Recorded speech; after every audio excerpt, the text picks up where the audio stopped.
¿Todavía no?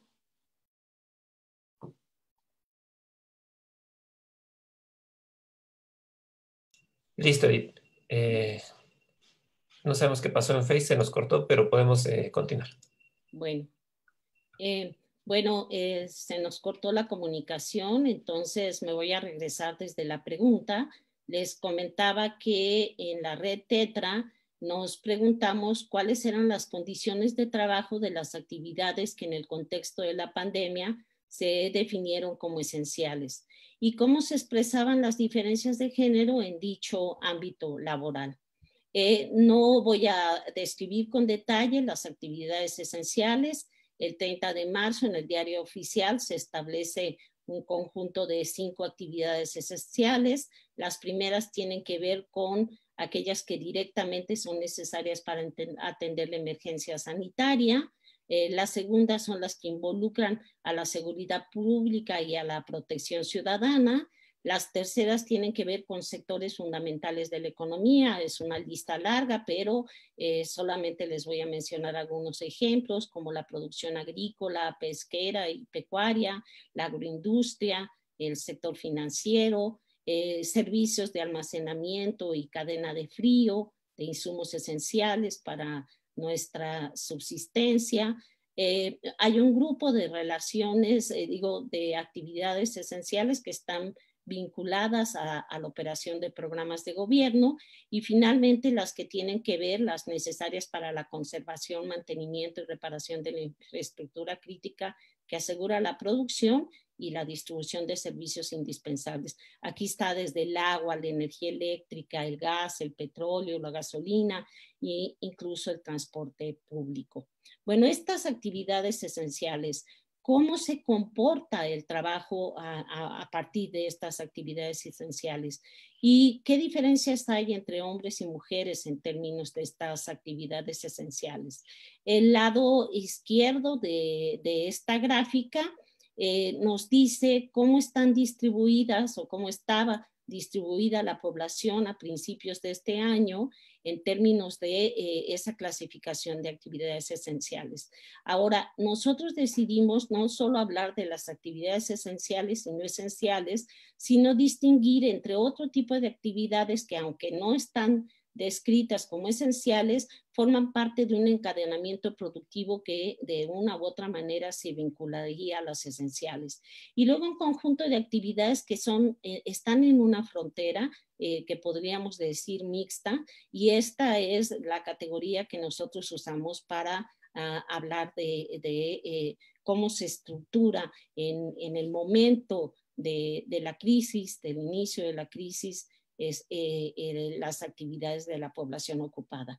Como pueden ver en la gráfica, el color azul nos dice qué proporción tanto de hombres como mujeres están en actividades esenciales y prácticamente son relativamente parecidos, el 47%, 47.4% de los hombres, el 43% de las mujeres. Un conjunto importante de las actividades esenciales involucra tanto a hombres como mujeres. Y por el otro lado, nosotros a la hora de estudiar las actividades esenciales, reconocemos que hay una heterogeneidad muy fuerte al interior de ellas. ¿Por qué? Porque una parte de ellas tiene que ver esencialmente con mantener nuestras vidas. Hablamos de la actividad agrícola, etcétera, y por supuesto el sector salud también. Entonces nos preguntamos cómo abordar el tema de las actividades esenciales y decidimos trabajar con la situación de exposición al riesgo en salud.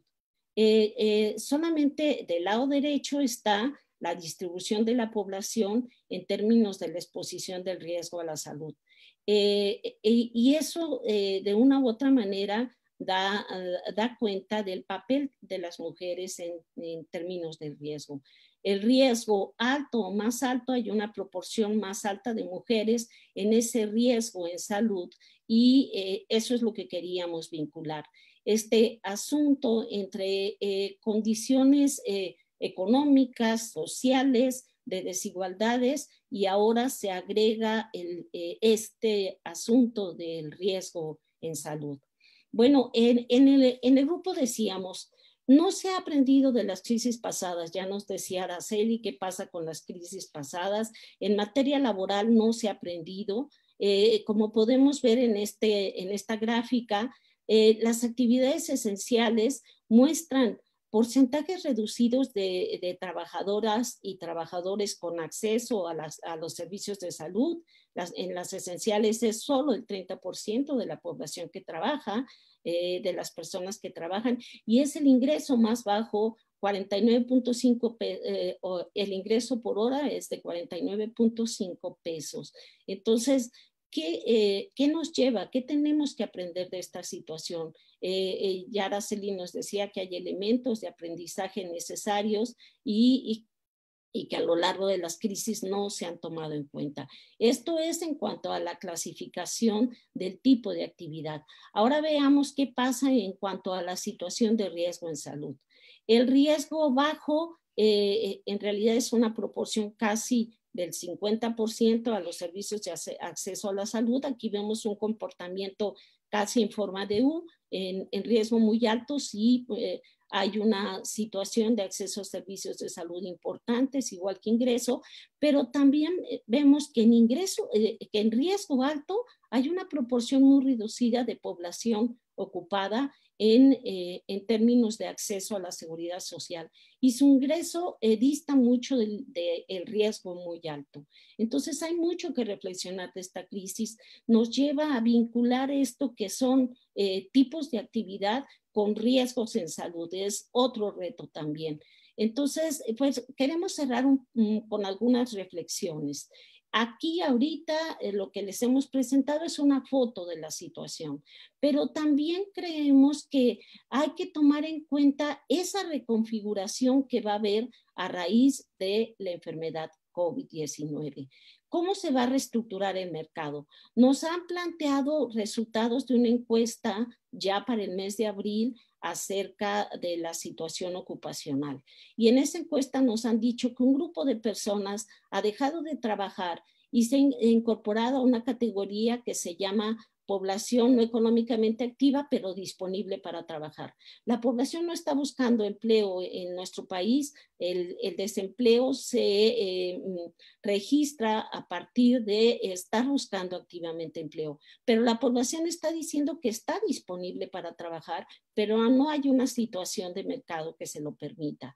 Bueno, pensamos que esa situación tan difícil, un grupo importante de la población, se estima que alrededor, digamos, de 12 millones podría haberse movido a esa situación, pues nos hace plantear que no vamos a volver a los mismos niveles de empleo muy pronto y que eso es un gran reto. Además de ese vínculo entre trabajo remunerado o no remunerado, de esa carga de trabajo no remunerado en situación de confinamiento, creemos que esto va a ser un elemento sustantivo en esta crisis o en esta nueva experiencia de crisis. Y entonces pensamos que hay que enfocarnos en análisis que nos hablen de esa interdependencia entre riesgos económicos, riesgos sociales, riesgos en salud, etcétera. Bueno, esto es lo que les queríamos presentar. Gracias.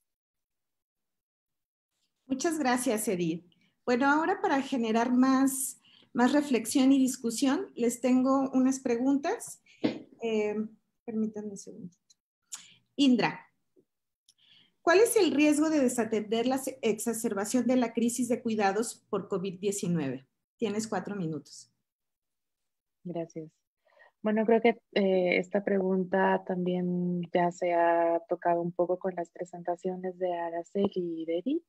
Y bueno, o sea, señalar que al final son cuestiones que no se pueden dejar desatendidas como ha sucedido hasta ahora, ¿no? Si no tomamos en cuenta desde estos enfoques, desde la economía feminista, desde los movimientos feministas que venimos reclamando el reconocimiento al cuidado como un derecho, simplemente nos queda como horizonte desigualdades exacerbadas. Estamos hablando que también que son exacerbadas para los grupos ya vulnerables. ¿Quiénes son estos grupos?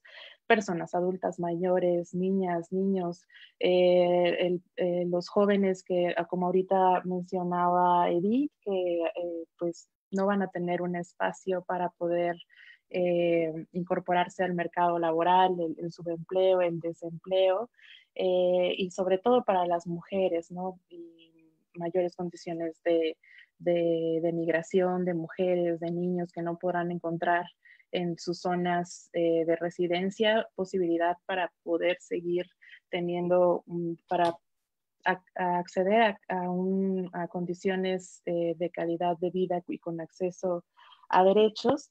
Y como siendo un poco más específica, pues tenemos a la puerta, como mencionaba en mi primera intervención, del envejecimiento de la población en México, que eso es algo que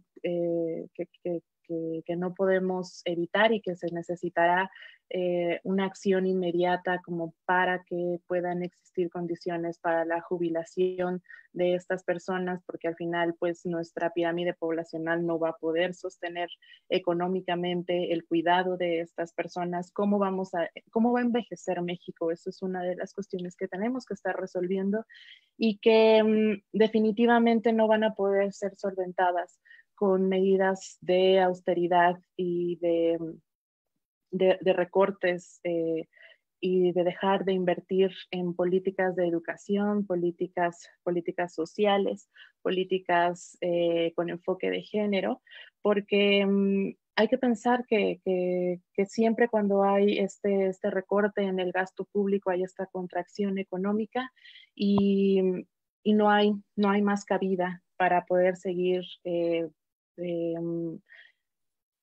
trabajando por una mejora en las condiciones de los grupos más vulnerables. Entonces, pues como conclusión sería desigualdades ya existentes de los grupos vulnerables, aún más exacerbadas, condiciones de pobreza extrema,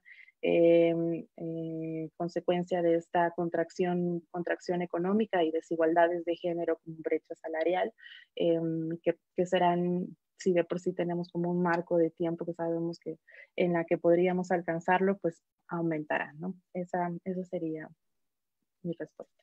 Muchas gracias, Indra. Araceli, ¿qué políticas públicas se requerirán para que, durante la crisis, tanto económicas como de las derivadas de las emergencias en salud, no se eleven de manera considerable los efectos negativos sobre la población, particularmente en materia de pobreza de tiempo? Bueno, mira, en primer lugar, creo que tenemos que reflexionar en términos de la vulnerabilidad de las personas ante las crisis y ante las emergencias sanitarias. Nos lleva a la necesidad de seguir promoviendo el ingreso ciudadano universal, que es una iniciativa que pues yo he estado promoviendo presenté una iniciativa en la Cámara de Diputados al respecto. Es la idea de que, esta iniciativa ha estado más asociada a la discusión de la automatización y la falta de creación de empleos suficientes para que las personas puedan sobrevivir ante la crisis también de los sistemas de seguridad social y del envejecimiento. Pues nos encontramos en una situación de qué vamos a hacer. Y es la primera vez que nos encontramos en un momento en el que no nos habíamos imaginado, que es que para poder sobrevivir las personas, mantenerse vivas literalmente, tienen que quedarse en casa y no tienen que salir a trabajar. Esta historia sería otra si todos tuvieran al menos el ingreso ciudadano universal. Ese es un tema, porque muchas personas que tendrían que estar en casa no han podido mantenerse en casa porque tienen que salir a trabajar, porque viven al día. Entonces, esa es una situación muy importante. Hay que garantizar la reproducción mínima de las personas con ingresos públicos. Tiene que haber ese derecho al ingreso ciudadano universal. La segunda parte que me parece muy importante es que hay que reducir la jornada laboral. está clarísimo en esta crisis que no se necesitan tantas horas de trabajo. Hemos aprendido con esta gran crisis que podemos vivir de una manera un poco más austera, pero con menos horas de trabajo todos. Y nos alcanza para todos. O sea, digamos, es como, no es necesario que la gente dedique tanto tiempo. Además, la lógica de los trabajos, uno de los grandes problemas de las ciudades y sobre todo de las zonas metropolitanas son los tiempos de traslado que desgastan demasiado a la población. Si combinamos verdaderamente y si hacemos efectivo el trabajo desde casa, lo regulamos, etcétera, etcétera, disminuimos los traslados, creo que eso también ayudará a tener tiempo. Y finalmente quiero hablar del tema de las tareas domésticas resueltas a nivel social. Es muy importante, por ejemplo, el programa de comedores de la Ciudad de México. La gente se está quedando sin dinero, pero sabe que hay al menos ciertas áreas en donde puede ir por una comida al menos. Si eso se vuelve como una política pública, que estén cercana de lugares de trabajo, en Polanco, por ejemplo, ves una cantidad de changarros en la calle de puestos de comida. ¿Por qué no hacer una cosa más de política pública y que sean realmente precios accesibles? El cuidado de los niños también tiene que ser una política pública. No hay cuidado para la primera infancia. De lo más desprotegido que tenemos son los niños menores de 5 años, porque ni siquiera los que tendrían derecho al preescolar pueden ir. Las escuelas de tiempo completo son fundamentales para liberar tiempo de trabajo, sobre todo de las mujeres. Y bueno, y pues la cuestión de la responsabilidad masculina, o sea, de cómo concientizar, hacer campañas de concientización. Ahorita deberíamos de estar, el gobierno debería de estar en un quédate en casa y ayuda, ¿no? A las labores domésticas. No es responsabilidad de las mujeres. La violencia no nada más es que le grites, es que no ayudes en nada, ¿no? La violencia no es nada más que la golpees, no es que la atemorices, es que es todo un conjunto de cosas que ocurren al interior del hogar, pero no hay una política de concientización desde el Estado para modificar los patrones de comportamiento de los individuos. Eso sería. Muchas gracias, Araceli. Y ahora tengo una pregunta para Edith. En síntesis, ¿cuáles podrían ser las condiciones de trabajo de las actividades definidas esenciales en el contexto de COVID-19 y sus condiciones de riesgo, distinguiendo la situación entre hombres y mujeres? Bueno, como queremos insistir en el asunto de que lo que estamos viendo en este momento es que esas actividades esenciales muestran condiciones de trabajo vulnerables o precarizadas, que un porcentaje reducido, menos de la tercera parte de la población que está en las actividades esenciales, que nos permite en este momento tener una situación de vida protegida de cierta manera, está vulnerabilizada en términos de la responsabilidad del mercado de generar condiciones decentes, de trabajo decente. Entonces, que ese es un elemento fundamental.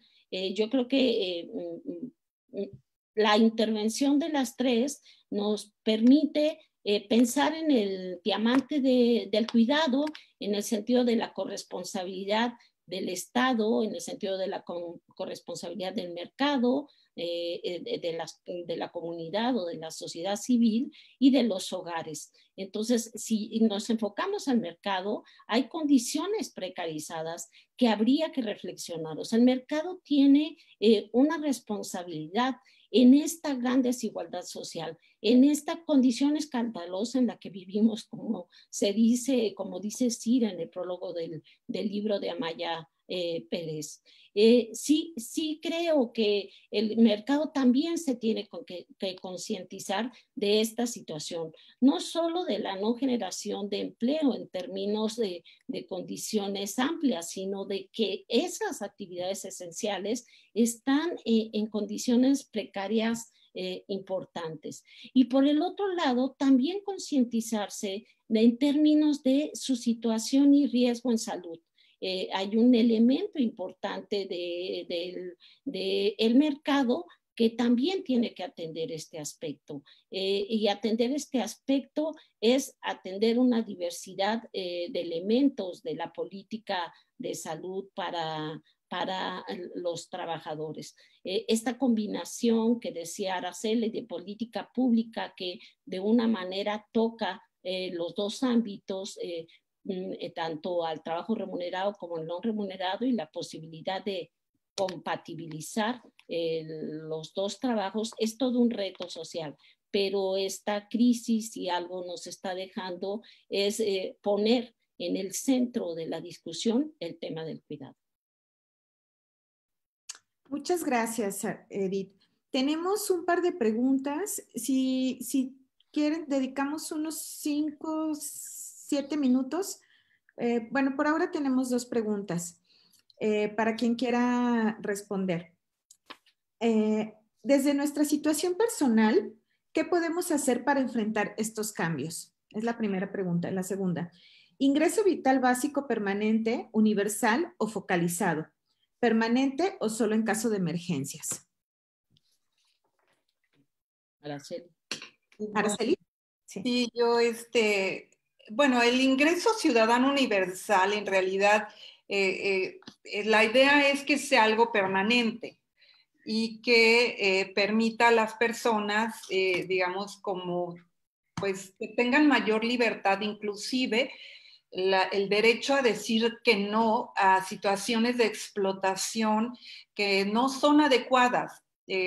Hay muchos niños, por ejemplo, que son enviados a trabajos forzados, mujeres que, o bien chicos, hombres, personas de la diversidad, que son obligadas a entrar a los circuitos del trabajo sexual, porque no tienen muchas veces ni con qué comer, no tienen oportunidades educativas. Hay una idea de que uno tiene que trabajar a cambio para ganarse la vida, que es algo bíblico, es ganarás el pan con el sudor de la frente, que está muy introyectado en la sociedad, pero digamos, es una sociedad muy desigual.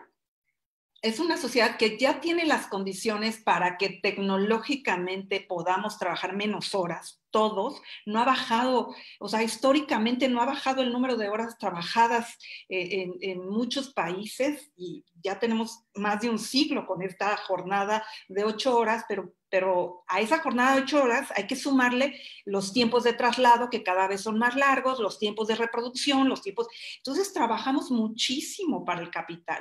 Como nunca hay mujeres y hombres trabajando para el capital. La fuerza de trabajo se ha ampliado muchísimo y las personas mantienen un nivel de vida muy precario. Entonces, si damos esto para siempre, bueno, mejorarán las relaciones de trabajo, mejorarán las relaciones entre las personas, esa es la idea. Y finalmente, en estas épocas de crisis, no va a haber esas angustias que ahora tenemos porque la gente pueda acceder a alimentos. Así de sencillo. Ya no digamos un trabajo, que puedan comer. Entonces, ese es el punto. Es para siempre. Gracias. Sobre la otra pregunta, ¿alguien tiene alguna respuesta?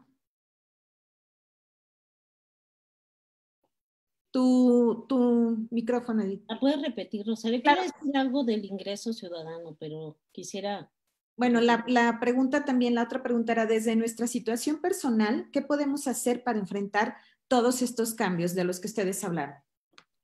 Bueno, primero, el tema del ingreso ciudadano universal, pues Araceli ya nos aclaró la importancia de que existe un ingreso ciudadano universal, y además es un debate en este momento importantísimo, no solo en nuestro país, digamos, en el mundo se está debatiendo esta situación. Lo que también está ocurriendo es que en este momento hay propuestas del ingreso vital de emergencia, porque ya no tenemos un ingreso ciudadano universal, pero al menos tenemos que tener una posibilidad de que ese grupo de personas más vulnerables y que ya son resultado de esta crisis tengan la posibilidad de tener un ingreso que les permita de una u otra manera solventar a algunas situaciones críticas que son producto de esta crisis. Y por eso la propuesta de dar 3.600 pesos a las personas que no tienen acceso a política social, que no tienen ingresos para subsistir, como dice Araceli, mínimamente para comer, durante 3 meses tengan un ingreso. Es una propuesta que se está lanzando desde la Cámara de Senadores, apoyada por la Cámara de Diputados, y yo sí creo que sería un colchón, no una solución ante esta crisis. Ante esta crisis, como bien nos han planteado Indra y Araceli, hay muchos retos. La organización social de los cuidados en el hogar, la organización social en la propia sociedad y por el otro lado, digamos, el reto fundamental de las desigualdades por ese reparto inequitativo en términos de los dos tipos de trabajo, pero además de no involucramiento del mercado laboral para reducir estos aspectos, ¿no? Entonces, sí, tenemos en todos los ámbitos, tenemos retos importantes. Muy bien, muchas gracias, Edith. Bueno, ¿sí? Para responder un poco de la primera pregunta. Sí. Bueno, o sea, solamente un poco también lo han abarcado Edith y Araceli, ¿no? En este diamante de los cuidados, en la provisión de los cuidados, cuando hablamos que es el Estado, el mercado, la comunidad y los hogares los responsables de la provisión de estos, pero sin desatender que el Estado tiene un rol rector en ellos, en la corresponsabilidad de estos, ¿no? ¿Cómo podemos plantearnos de manera individual cómo afrontar esta crisis, al menos en términos de los cuidados? Pues primero entendiendo esta división de responsabilidades en este diamante, nosotros cómo nos posicionamos ahí al interior de los hogares y hacer esta reflexión individual de yo a quién cuido, quién me da cuidados a mí, de qué manera están siendo estos cuidados, si son de manera remunerada, si no son de manera remunerada, si es de manera remunerada, estoy dando un pago justo, estoy recibiendo un pago justo y aquí tener muy en mente el tema del sector laboral de las trabajadoras del hogar, que se ha visto muy afectado por todas estas condiciones de aislamiento, de distanciamiento social. Y también, y a partir de este análisis de saber a quién me cuida, a quién cuido yo, si está haciendo de manera justa, cómo puedo mejorar esas condiciones, como también lo planteaba Araceli, ¿no? Porque también hay muchos cuidados que no son necesarios, que nosotros podemos hacerlos, que quienes integran el hogar también pueden hacerlos, y entonces a partir de ello tener una corresponsabilidad, al menos al interior de los hogares. Pero también la pandemia nos ha dejado ver que están muy individualizados estos cuidados, muy al interior de los hogares, y no estamos tampoco teniendo reflexiones de qué manera podemos hacerlos de manera comunitaria.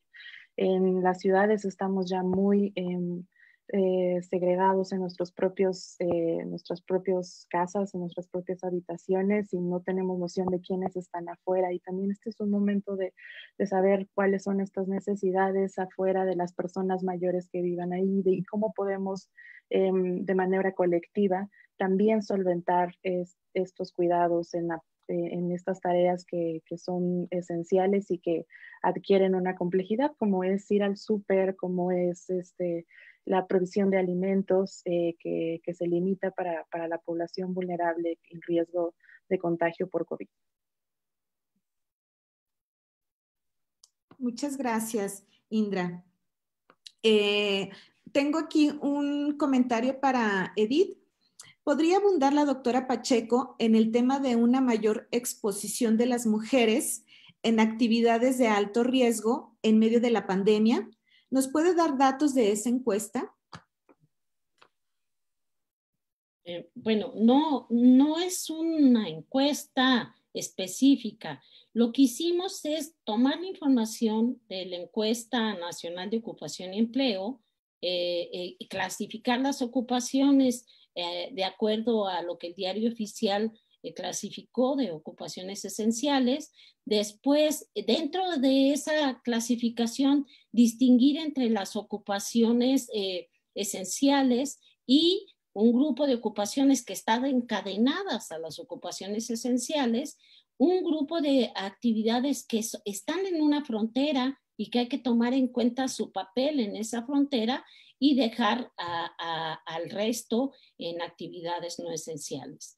Después, a partir de un documento que planteaba el riesgo que corre la población en este momento, el documento clasificó a las ocupaciones en relación a las actividades que realizan y de esa manera lo que se hizo es decir si se estaban ubicadas en riesgos muy altos, en riesgos medios o riesgos bajos. Y es así como esa gráfica que teníamos de esa categorización de riesgos nos muestra que en el riesgo alto hay una proporción ligeramente mayor de las mujeres que de los hombres. Pensemos en todas las personas en el sector salud. Es un ejemplo claro de que ese sector salud está feminizado, enfermeras, etcétera, y que hace que estén en situaciones de riesgo muy alto.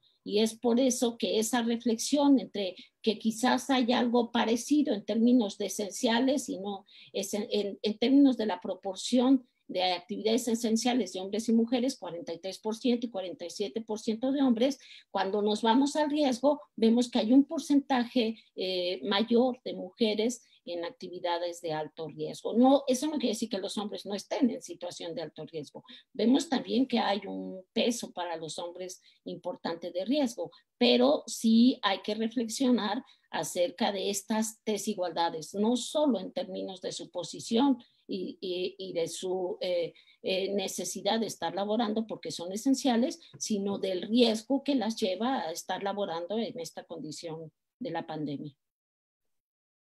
Muchas gracias. Bueno, pues hemos agotado el tiempo de esta sesión. Les agradecemos mucho a todas las personas que se conectaron y que siguieron esta transmisión. También les hacemos la invitación para que sigan la sesión de mañana que se titula Alternativas ante la crisis y las desigualdades de género frente al advenimiento de COVID-19, igual a las 11 de la mañana, a través de la página del Instituto de Liderazgo Simón de Beauvoir o del TRADES. Pues muchas gracias por acompañarnos y muchas gracias a las ponentes. Gracias a los que organizaron el evento. Ah, bueno, también. Sí. Muchas gracias a la organización. Uh-huh. Gracias, hasta luego. Bye. Listo.